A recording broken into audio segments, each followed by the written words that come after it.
Let's talk about the sun being weird lately. More on this in a minute. And yes, it's real. I was on Twitter this morning and I came by this post.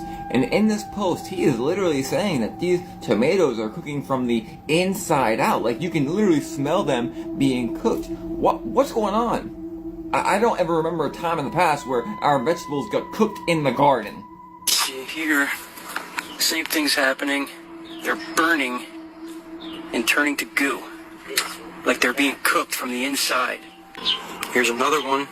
This thing was completely fine yesterday, overnight. That's crazy. I think we've all noticed a huge difference in the sun, especially the way it makes us feel. I'm part Cherokee, and every summer I get dark brown. I've been in the sun for hours so many times, and it has done nothing to me. Not to mention, I've literally showed you guys where things are burning down outside that otherwise would not normally burn. And this record heat wave we're having, this was like in China or something. Bizarre.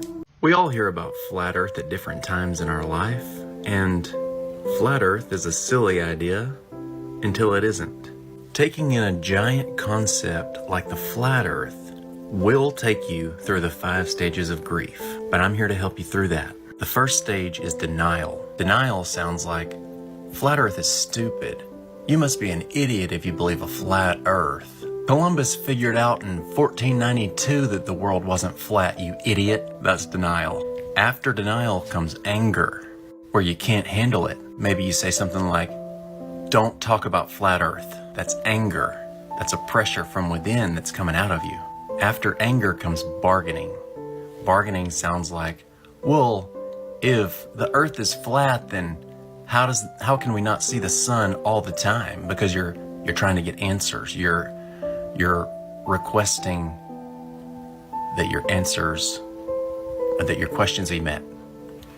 And if your questions can be met, essentially, if you're asking questions, you're saying, if you can answer these questions, I'll give you some respect. Then you'll find all your questions have great answers. Because people who believe the Earth is flat only get there through research, observation, and understanding. The 4th stage is depression. This will set in when you realize you don't actually understand what you believe. You've just been told the Earth is a ball, believe it. You don't have to be able to see it, you don't have to understand it, just believe it. And that's what most people go through for the first part of their life. The 5th stage is acceptance. I really recommend just looking into it, do some unbiased research, let your goal be finding the truth, no matter how uncomfortable or painful it might be when you find it. Flat Earth doesn't change much, but when you learn it, it changes you. And that's the important thing. You are the important thing. Alexa, how many people really believe we went to the moon? It is difficult to determine exactly how many people believe we went to the moon, as it varies depending on the source and the method used to gather information.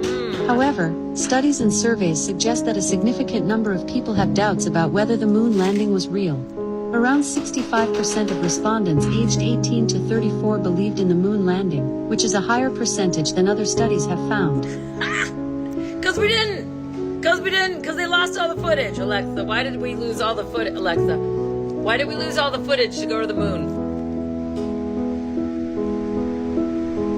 From PolitiFact.com. NASA's original recordings of the moon landing were accidentally part of a batch of about 200,000 tapes that were magnetically erased and reused to save money in the mid-2000s, Reuters reported in 2009. To save money. To save money, you're going to erase the most important moment of history of every moon landing ever. Lies, Alexa. It's lies. I'm not quite sure how to help you with that. You can't. It's too late.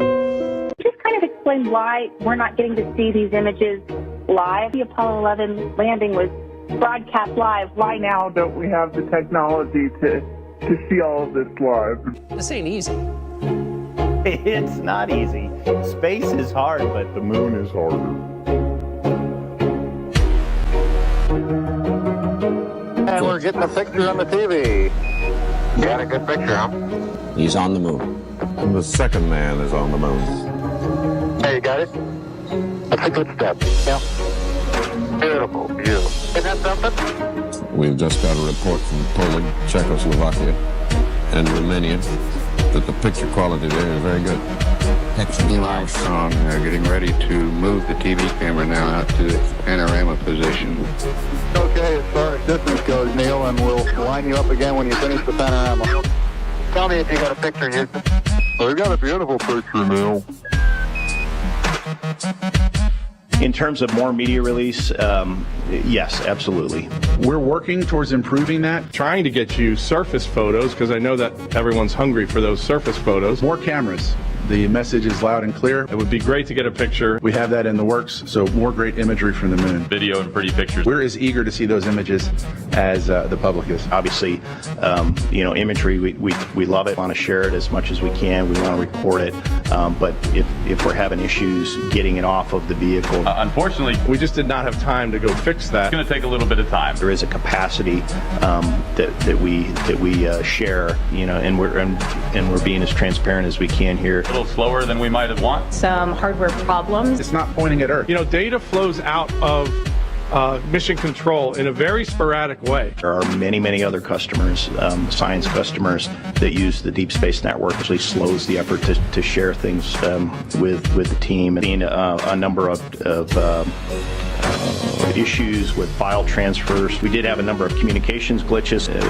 We had either forward or return link problems. Also, during coast in the zero gravity of environment of space. It's very difficult to transmit on the fly, if you will, and get that all the way back to Earth. Struggle to get communications. Unfortunately, they're going to be in the darkness. They will not be sunlit, so we won't get very good video of them.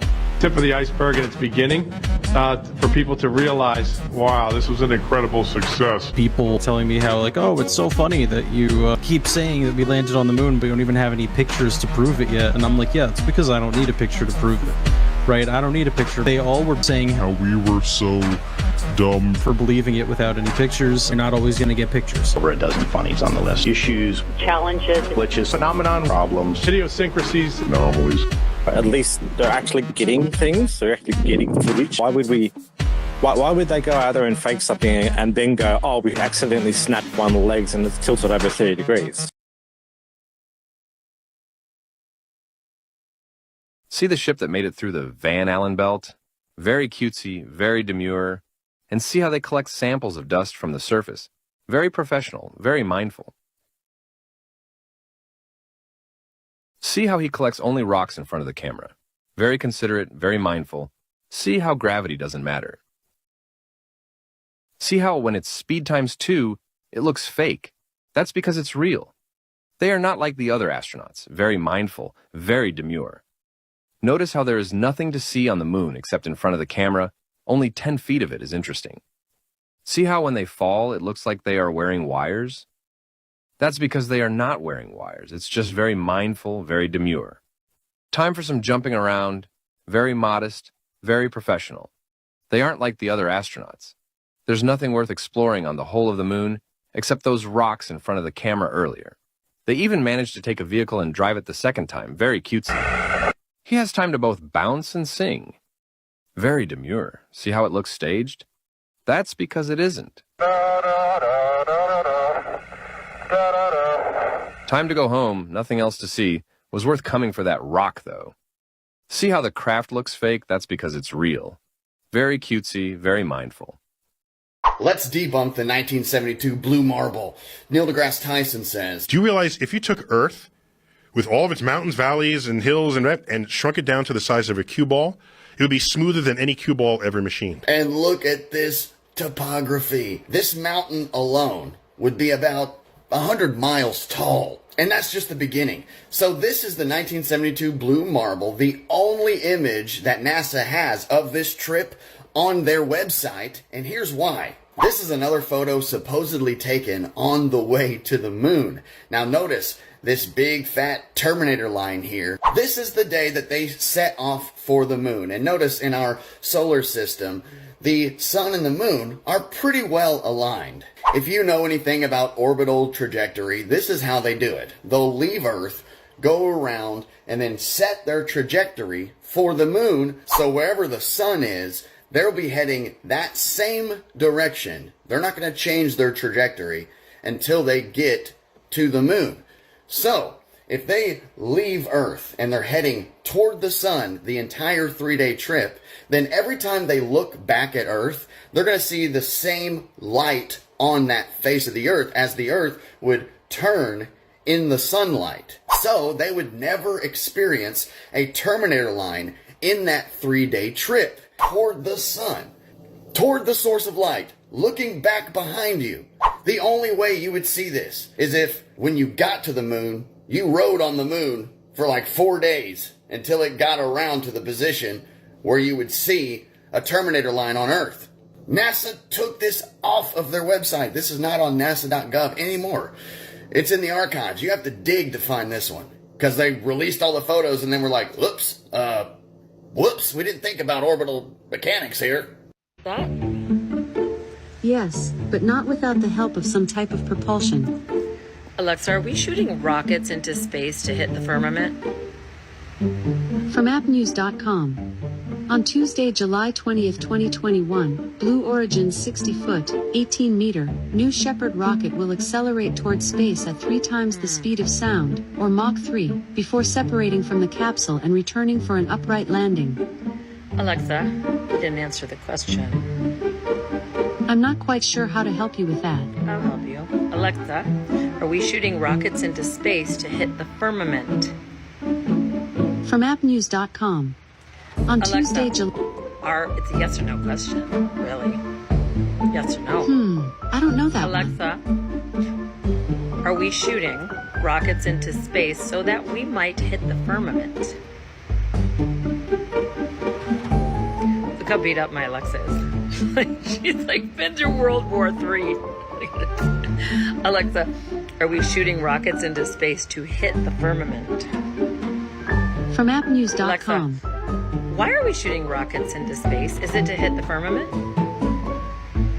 From sciencelearn.org.nz. Sounding rockets are designed to take measurements of the atmosphere or to perform microgravity experiments as they travel up through the atmosphere and then fall back to Earth. Alexa, might they fall back to Earth because they hit something? Sorry, I don't know Alexa, that one. Are the rockets hitting the firmament?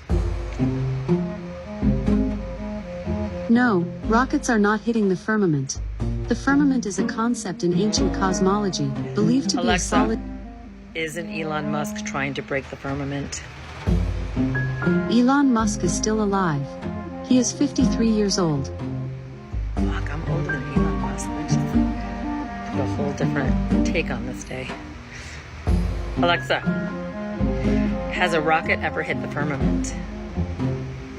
From UffyOfficial.com.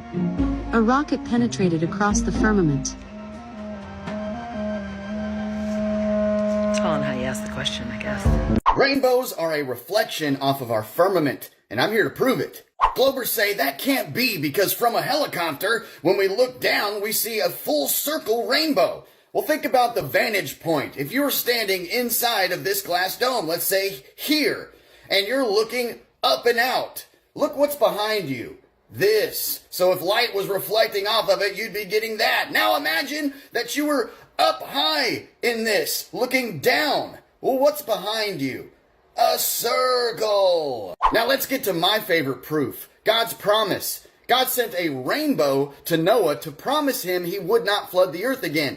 Now I always wondered, what does a rainbow have to do with floods and rain and... Well, I'll tell you why this symbolizes just that. You can find the answers in the book of Enoch. Let's read it together. I raised my eyes toward heaven and saw a lofty roof with 7 water torrents thereon. And those torrents flowed with much water into an enclosure. And I saw again, and behold, fountains were opened on the surface of the great enclosure, and that water began to swell and rise up on the surface. And I saw that enclosure till all its surface was covered with water. All right, now let's imagine this taken up to a lofty roof and seeing 7 windows on this thing open up and water come down, filling up the enclosure of earth. Then when the ark landed, he was given a rainbow to symbolize he wouldn't flood the earth again. 7 windows, 7 colors, Each color representing the 7 windows now closed, and the rainbow shows a solidity, a solid dome. Oh, and you know when you're standing on the ground and you look straight up at the sun and see a rainbow ring around it? Imagine standing in the center of this, looking up at a sun. Look at what you got here behind it. A circle! And think about how crystals make rainbow light through reflection and refraction. Same as our rainbow. Reflection off the dome, refraction off the rain. You can argue all day that a rainbow is not a reflection off of the dome, but spiritually, it is a symbol that represents the dome. And the 1, 2, 3, 4, 5, 6, 7 windows that are now closed. All the answers are there, you just gotta look for them. How often do you have to adjust for the curvature of the Earth? You don't have to adjust. This is 120,000 feet on screen right now, so you didn't see curvature from your height. So my question to you is, if you're flying from the left side of this red line to the right side of this red line, are you flying around a curve?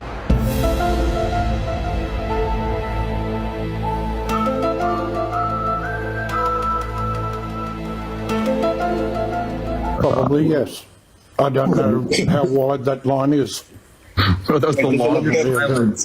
That was the longest silence I've ever heard on a flat Earth debate. Thank you. I appreciate that, Twat. We'll clip that. It came in the mail and y'all are opening it with me. Ooh. Smell it. Woo!